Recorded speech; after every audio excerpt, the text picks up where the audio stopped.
This is our sushi pizza, This is sushi pizza. Let's try it. but I'll let you in on a little secret.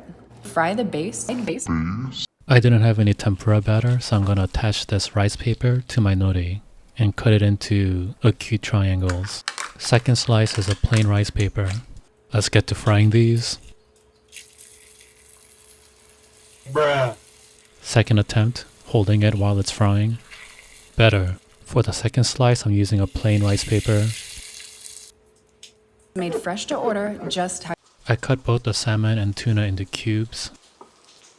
tuna roll crust, I forgot the crust. masago, I had wasabi tobiko. I think it'll add a nice contrast. fresh tuna, fresh salmon, Fresh salmon and tuna. cucumber, I'm going avocado instead. and edamame. Now that's a sushi pizza.